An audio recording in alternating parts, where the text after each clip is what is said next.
Hagi,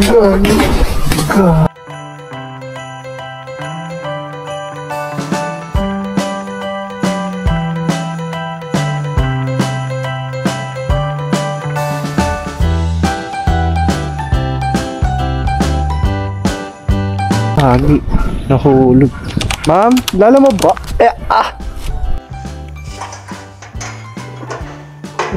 Ay, ito lang po. Ano lang po, 185. Ay, wait lang po. Tapat na eh. Salamat po.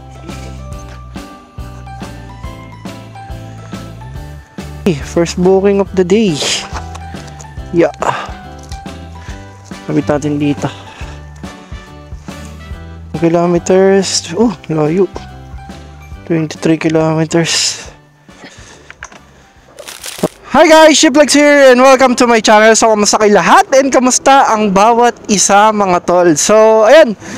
We got our first booking of the day. So, papunta tayo ngayon ng Mandaluyong. Anyway, kanina pa kasi ako kanina pa ako nagsasay para talaga makuha. So, kahit medyo lugi yung fare nito, kinuha ko na rin. Gawa nga ng para ma-ice break na natin yung araw natin. And wala pa rin tayo nakukuha ng kasabay. Kung wala, diretso ko na to at least maano lang natin, masimulan lang ba yung araw natin. So, 185 pesos for 23 kilometers yung biyahe natin from here sa San Mateo going to Mandaluyong. And samahan nyo lang ako for 2 days video mga tol. Let's go! Thank you, sir. Thank you pa. Alright, thanks. So, nakuha tayo na booking mga tol. So, kasabay siya, papunta siya ng Makati. Parang tatawid lang from Mandaluyong, tapos sa kabilang side lang naman siya, kaya kinuha na rin natin to. And ayun mga tol, ilang to? 174 pesos yung fare niya. So, unahin na muna natin itong Mandaluyong.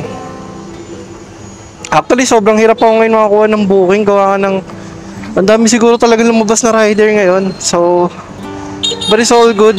Matisa kahit pa paano nakuha tayo ng kasabay. O yan, anday tayo sa may boat. Drop off natin isang Mandaluyong at isang Makati. Let's go! Mills. Ay, wala pa po eh. 200 pa lang.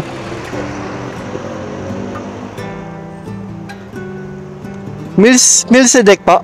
Ito. Sir, picture ko lang sir. Okay na po. Opo, binayaran na po eh. Pero picture ko lang sir. Hindi naman po.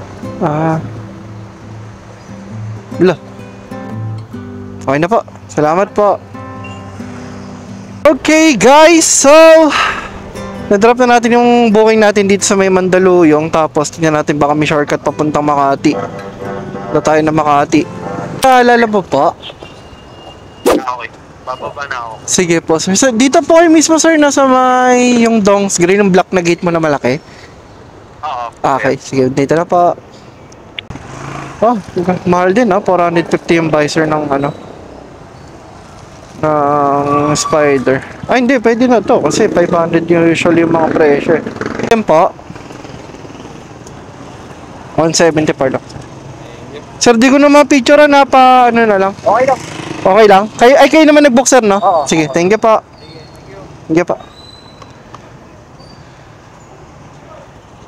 Gagi. Naglolo ko yung internet natin mga tol. So yun mga tol, bali na-drop na natin yung dalawang booking natin. I-restart ko yung cellphone ko kasi naglolo ko. Naglolo ko internet. So dito tayo ngayon sa may Makati, bandang Guadalupe. So waiting na tayo sa Bukyao. Let's go! Gagi mga tol. Kaya madali ko mag-swipe ng booking papuntang Manila kasi ito yung ko ginagawa ko, di ba? Lagi tayong pupunta muna ng Manila. Ang problema, ang pick up, ang nakalagay kasi sa pick up point, so ubi cake. So matik siguro to, baka cake talaga ipapadala. Try nating tawagan. Pero kasi ayoko na rin magpa-cancel ko sakali eh. Bahala na, di ba? Palagyan na natin to.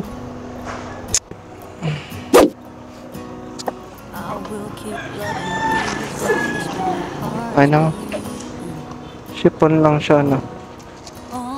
Kaya pa hindi nga ganun ka fragile. Yeah, ito na lang natin.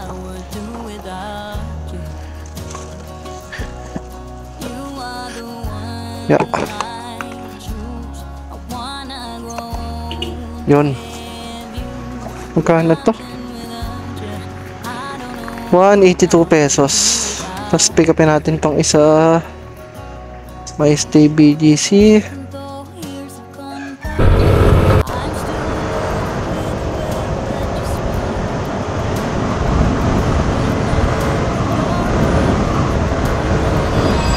Ma'am, good morning po sa alala mo po. Yes po ma'am, sa may ano po, yung My Stay Hotel BGC po. Apo. Punta na po ako. Sige po, salamat po. Okay guys, so nakuha tayo. Actually, papunta rin naman siya ng Sampaloc, Manila. Sinabay ko na rin. Mabilisan lang naman. Sana hindi magtagal para isang ano na to. Mabilis lang to. Sa number niyo? Opo, same number tapos same din yung pangalan po. Frederick din. Sige po. Ako na. Kaya pa. Sige pa.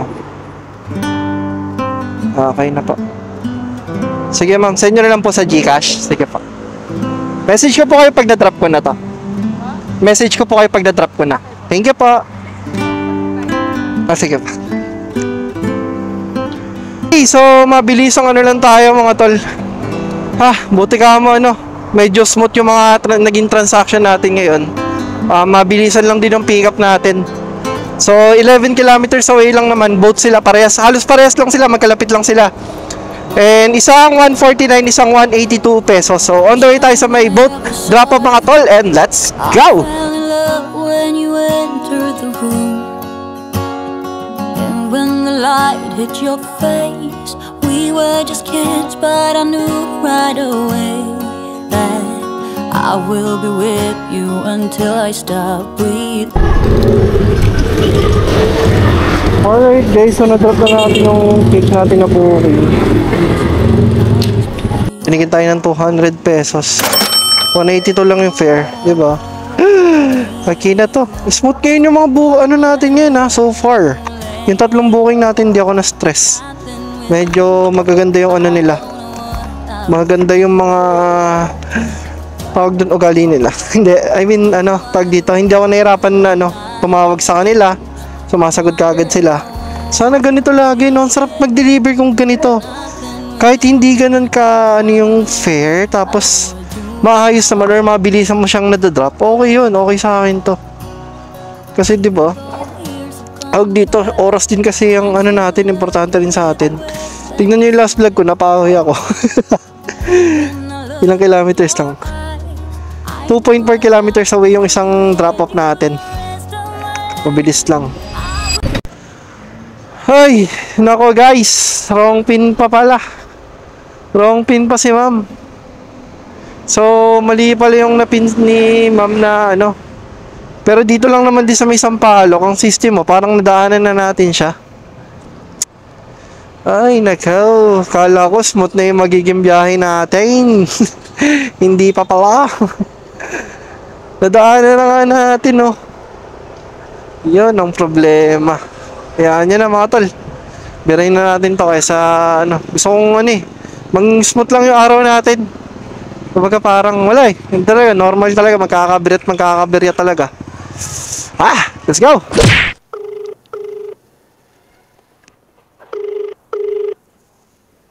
Sana tama na. Nakausap ko na siya kanina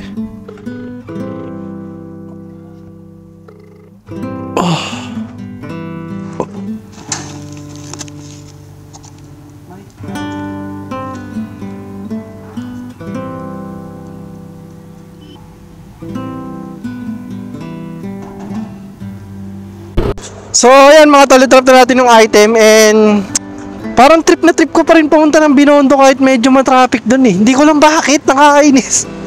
Kaya ang ginawa ko, kumuha ko ng papuntang San Nicolas. Sa may Binondo lang naman din siya. So, pick upin na natin tong item and actually, medyo ma-size naman ng mga rate ngayon. Pwede ako mag-double book na maayos na Kaso nga lang, di ko lang bakit ako lagi pinupush papunta ron, nakakainis.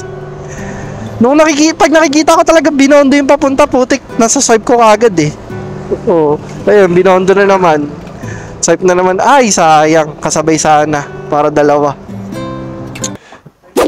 Ito mga 5 kilo na bawat. Binabawas po. Okay lang po dito na lang siguro. Bigat pala. Ano lang po, 123 po. Okay, bigas ang pick up natin. 20 kilos. Okay guys, binigyan tayo dito ng 140 pesos. Doon lang sa may tracking. Doon sa may, kung nakakapunta na kayo ng ng San Nicolas, di ba puro tracking doon. So doon ko lang i-drop. Ang dami na sanang pwedeng kasabay. Kaso nga lang, bibilis ng kamay ninyo. Mga punyemos. Meron sana papunta sakto doon mismo. Kaso naunahan na naman ako. Nangyaya kasing live disorder di ba? So, on the way tayo sa may drop-off mga tol. 6 kilometers away lang naman siya for 140 pesos. At least doon na tayo kukuha ng medyo maayos-ayos na bukyaw. Let's go! Nakuha tayo mga tol, lagari. Nadaanan lang natin ngayon lang. Kasi itong ito. Tapos papunta siya ng Binondo. Alright guys, so na-drop na natin ang ating bukyaw. So, ano siya? 2.8 kilometers away lang, 91 pesos. Binigyan tayo ng 100 pesos. O, diba? May kasabay. Kahit pa paano. Medyo nagsayang tayo ng ilang minuto lang naman. Ito lang naman pala yung... Ito kasi yung saan ba ako kanina? Parang nandito ako kanina. Andyan Mali, ang layo pala ng ikot ko. Ito ako kanina, doon lang pala yung pick up. Ito kasi yung nakapin. So, buti ka mo, hindi naman ganun kalayo. Kasi kung medyo papalo ng 2 kilometers away, ipapakancel ko.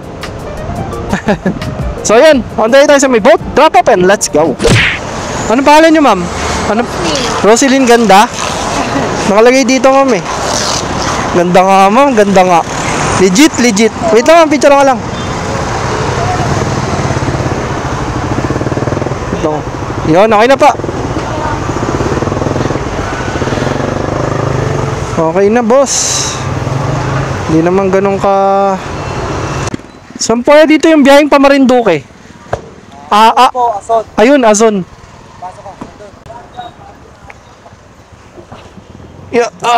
Azon. Mabilisan lang to. Kaya saan po rito yung Azon? Ito. Ito pala. Laki.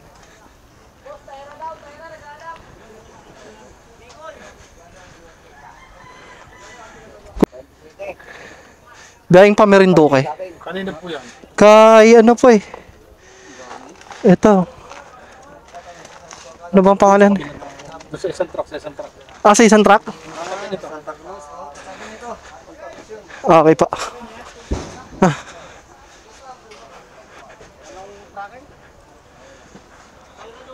Kuya, dito po ba to? Santa Cruz Marinduque? Ito. Wait lang. Inawalan ako lakas Ito kuya. Dito na po ba? Okay na po. Salamat po.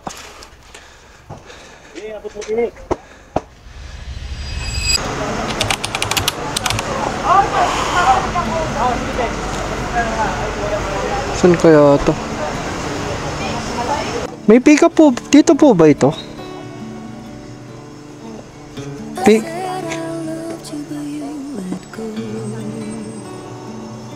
Wala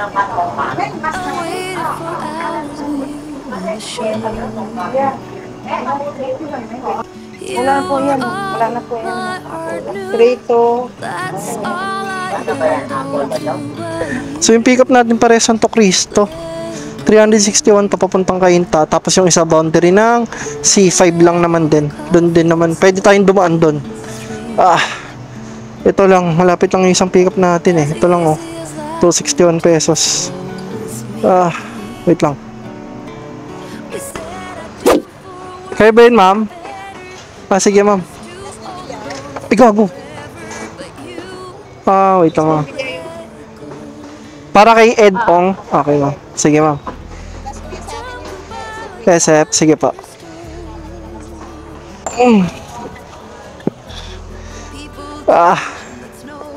262 lang, ma'am. Okay na? Message ko kay mama. Sige pa. Okay na. Binigyan tayo 300. So, unahin natin to. Kasi ito yung unang madadaanan natin. 13 kilometers away lang. Binigyan tayo ng 300 pesos. Tapos yung isa, 360 plus. Parang ayoko na kumuha ng pooling. Kasi nakaka-stress talaga kumuha ng booking dito. Opya. So, ayan mga tol. Bali, dalawang booking. Isang 361 tsaka isang 300 pesos. 260 lang pero ginawang 300 pesos. So, ayan. On the way tayo sa may boat drop-off. Hindi ko na alam. Baka hindi na ako kuha ng pooling na ito. May biglang click eh, no? So, ayan. On the way tayo. Let's go!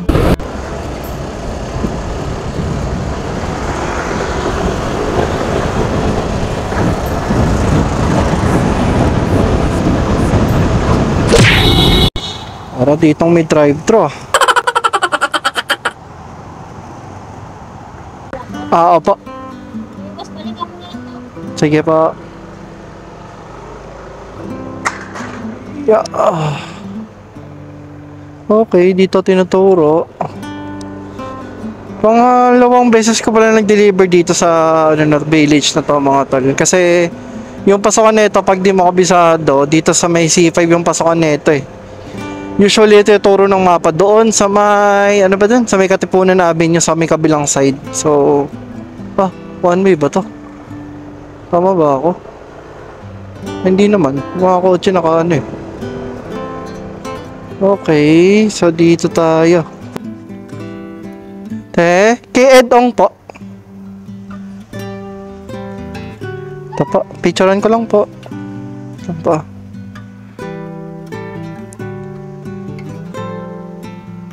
Okay na po. Salamat po. Yeah. Yun. Mabilis. Ang transaction natin mga tol. Yun. Drive-thru na naman tayo guys. Drive-thru. So yan. Malapit na tayo sa isang drop-off natin. Dito pala yun sa Green Nords. Di ko napansin mga tol. Drive-thru na naman, no? Tignan mo naman, men. Mampis chicken nga po. Hindi kaya ito. Ito ata. Dito ba to? Dito po bang Rosmar Catering? Deliver po. Deliver po. Deliver. Prutas po.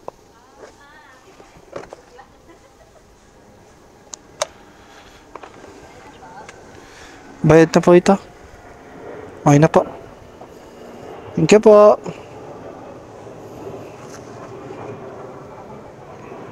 Mga tol, bali, biro mo naka 8 booking tayo. Tapos, sa application, naka 1,230 pesos tayo. Pero hindi dito kasama yung mga, yung mga tip, mga tol.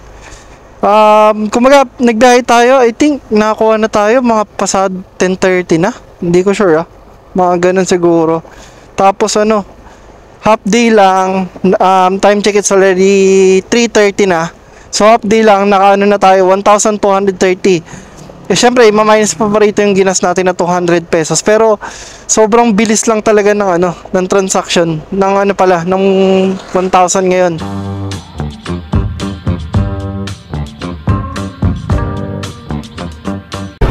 Okay guys, so habang habang kumakain, nag-check ako ng mga clips. Hindi pala ako nakapag-delete mga tol. Sorry na. Baka dito ko na rin tapusin yung vlog kasi hindi ako pwede mag-delete kasi marami akong pending edits. So, baka dito ko i-cut na lang yung vlog. Sorry talaga mga tol kasi hindi talaga ako pwede mag-delete na puno na yung storage ng camera natin. So, naka 1,230 tayo. And bawas mo na lang dun yung gas kasi actually hindi pa rin naman kasama yung tip dun. Hindi ko na na-compute kung nakamagkano talaga tayo. But nag-start tayo ng 10 o'clock past na natapos tayo ngayong 3:30 kanina. So nagpahinga na ako tapos kumain. And then maraming salamat kung nakapag kayo dito and don't forget to comment, like, and subscribe. Babawi ako next vlog mga tol. Pasensya na talaga kayo. Hindi talaga ako pwede mag-delete kasi marami yung pending edit. So hindi ko sure kung kailan ko ito i-upload. So yan. Maraming salamat sa patuloy na suporta ninyo. And siguro ang topic natin for today is half day. Yun na yun. So yan.